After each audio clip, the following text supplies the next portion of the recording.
Hi guys, hope wherever you are and whatever you've been doing, you've had a super sensational day. Tonight we're going to be sharing 3 key points to help create a positive family feeding environment. You know, when it comes to developing your child's eating habits, teaming up with your partner can be difficult, particularly when either he or she don't share the same values on feeding and eating, and or has had a complicated relationship with food. Now, as parents and as carers, it's our responsibility to provide children with a positive relationship with food, not just with eating, but with the psychology and the emotional experiences around it, and the physiology, you know, how our bodies actually feel when we eat certain foods, good or bad. You know, I think we would all agree the meal table should never, ever be the site of conflict. So the question is, how can we lead by example and educate our children on the importance of healthy eating when our partner doesn't share the same values? Question. So tonight we are really thrilled to be speaking with the beautiful and the fabulous Marie France, who's a dietitian-nutritionist from Fussy Eater Solutions. How are you doing, Marie France? I'm very good. Thank you for the compliment, Rachel. That was very nice. Just really honoured to be in partnership with you. And for everybody watching, we've recently published an article, and we'll sort of go into that in just a moment. But as your article states, you know, when a child is brought into a family, partners often agree on values, quality, interests, but discussions about feeding and eating values they're generally sort of overlooked, but they're very much part of the education of our children. So, I mean, and that's taking some words from your article. So the article is titled, "My Partner Does Not Eat His Greens. Is he going to be a bad role model to your child? A shared feeding journey." Could you just give us a little bit of an overview before we get stuck into the 3 key questions about what the article's about and what inspired you to write it? So this question of the partner always comes to me. There's always somebody saying that their partner doesn't share the same values all of a sudden when it comes to feeding children. And people often feel disempowered, therefore, since their partner doesn't share the same values. So it's rather interesting to me that when we meet somebody and we decide to have kids, we will discuss quite a few of the values that we share. But when it comes to eating, that really is never discussed. But it is something we do several times a day for many, many years. It amounts to thousands and thousands of meals for our children. So we need to discuss it eventually. Yeah. So it's why I wrote the article. And from what age do you find couples sometimes start to have either disputes or whatnot around this topic? I mean, from what age do you generally find the children are? Look, that's a good question. Probably when a child is a toddler and starts actually showing a bit of temperament when it comes to food choices, then partners may find themselves actually reflecting on each other's eating habits. So one partner may feel that dad or mum has terrible habits, therefore this is influencing the child's reactions to the food that is being presented, which is not necessarily the case, but this is when it starts to arise as a problem. Yes. And I guess, you know, the parent who's usually tougher about food is usually the one that's put more effort and worked harder in preparation into putting it onto the table, you know. And a lot of parents have anxiety around feeding in general. And I think we've got enough pressure in our day-to-day lives as it is, let alone added sort of parent guilt. So surely there's got to be an easier way. And I think we have a lot to learn from the French psychology about eating. And we're going to do another whole segment on this, because this is something that I think that us Westerners need to adapt. But could you just give us a little bit of an overview as to what you guys do that is so right? And I know there's a book named French Kids Eat Everything by Karen. How do you pronounce her last name? You'd say it so beautifully. Can you say it? Le Billon. Yes, I won't even try. Just say look. Yeah, well, culture is very incredibly strict. But tell us, what do you guys do? She's Yeah, so she's Canadian. She lived in France, and like many Anglo-Saxons who have lived in France, she wrote a book about how the French do it. Look, I mean, the French are as likely to have fussy eaters or issues with feeding their kids as the Anglo-Saxon moms, but the culture is very different, and the culture is the key ally to French parents. So basically, kids are welcome to come to the table and share a moment of conviviality. There's no pressure on French kids to perform in eating and to eat a certain amount of vegetables. So the vegetables will be there, they will be presented. But I guess the French parents know that the kids are not going to jump on the vegetables to start with. And it would be a long-term mission, if you like, to introduce vegetables and to make sure that kids like them. So you may start from toddlers or even from introducing solids, but not have expectations that these vegetables will be eaten well into when kids are teenagers. Yes. So it gives you a long-term view. You have a long-term view of how you're going to introduce these foods. Basically, that's what the French do. I'd love to do a whole segment on this because there's so much to draw from it. So let's leave that for another time. Then let's get stuck into the 3 key questions. And I really look forward to having that chat with you one day, also very soon, about the whole psychology. So question number 1 we've got, can you change your partner's eating habits? Tell us, can you? So of course we would like to change our partner's eating habits sometimes because we think that our eating habits are better. So the first question to ask ourselves is it really the case?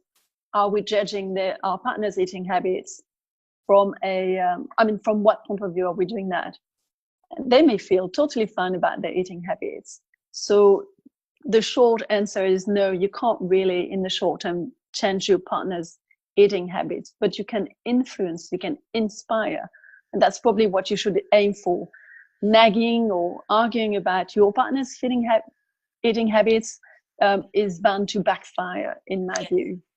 And as we were discussing before, a lot of experts say you shouldn't enter into a power battle about food. So, especially with children also, no demands, no orders, no telling off, no threats, no punishments, no bribes. And that obviously goes with the partner also. So just as you just said, is more supporting the way that they are, expecting that you're not going to be able to change them, but not actually having the feeding table, the meal table as a battleground. Would you say that's the right thing maybe? Absolutely. And with your partner, you don't want to be judgmental or you don't want to be diminishing when it comes to their food choices. So they're not a child and you don't want to do it with your child either. Yeah. And so what are your tips, I guess, if you're having a conversation with your partner in front of the children about his eating habits? What would you suggest would be? So my tip is not to have that sort of conversation in front of the children about your partner's eating habits. My tip is really to work with your partner. So just because they have feeding habits that you contest or disagree with, you can still work with them, right? And so you need to involve them. You need to really have a plan that makes sure that you get the best outcome for your children, despite what you see as a major flaw in their eating habits. So away from the table, you need to sit down and then really think about the long term, how you're going to get your kids to be food lovers. When I talk to parents, they want their kids to be able to eat anywhere in the world and be happy with food and love and enjoy food. So you've got a few years ahead of you. How are you going to do that with your partner? They have to take part in family feeding duties, Yes. So at the moment I have a family I talk to, and mom does most of the cooking and dad does spag bowls every Wednesday. And from my understanding, it's a very basic spag bowl, but fantastic. It doesn't really matter. What we want here is partners to take charge 1 or 2 or 3 days a week. And it can be a she or a he, because some men are actually excellent cooks. Yes. And so they can take part into feeding duties with you and experiment. And then you can discuss what will be the foods that you use in your family, what will be the foods that you think are your basic foods that you will serve at all meals. So you can think about the structure of your meals. You're going to have a starter and a main and a salad maybe and a dessert. Yep. And so your partner will need to provide those as well when he is on feeding duty, right? So you need to agree when the meals are going to be served. So that's the third one, if you like. You need to have habits, and your partner needs to go by those habits. There's no eating at all times. Yes. But for the kids, we have set regular meals as well. So yes. Oh, so I was just going to say that, because that sort of leads into the question number 2 a little bit. Is our child going to be influenced by what you see as detrimental eating habits? Is that something that you think that maybe? So I'll just finish with that. So because you want your partner not to disparage the foods that you serve. So just because your partner doesn't like, and I take the examples of snails in our family. Luckily enough, my partner was very well on board with me introducing snails to our children when they were small. And that's probably because I briefed him, making sure that he didn't disparage snails as they came on the plate. Because, it can be a weird thing or a weird food for somebody else to cite, for another adult. So you don't want the other adult in the family to react and disparage foods that you serve or that you're trying to introduce. That's part of being on board the feeding team, if you like, in your family. I love it. The feeding. And then, yes, it's the feeding team. And then you want your partner to take part in family meals as often as possible. I know everyone's busy, but on the weekend, perhaps, can they be there? And can they, as the kids get older, can they participate in a bit of an after-dinner game, for instance, at the dinner table? So that there is a lot of conviviality and kids grow up to have a discussion at the table. Your partner should be able to serve himself or herself from the foods you put on the table. So in your offering, in the structure I was talking about earlier, you want to have a choice of foods that your partner will be able to pick their dinner from, if you like.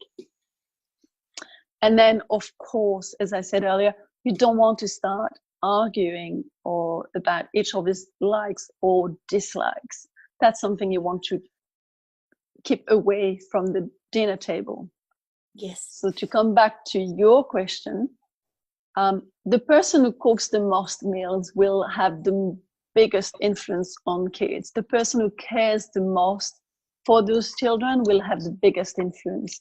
So if it's grandpa and grandma fixing all meals, then they will have the biggest influence. If it's dad fixing all meals, then he will have the biggest influence on what the kids grow to like and enjoy as foods. Yeah. So let's get stuck into question number 2. Is our child going to be influenced by what you see as detrimental eating habits? Will it affect them, do you think?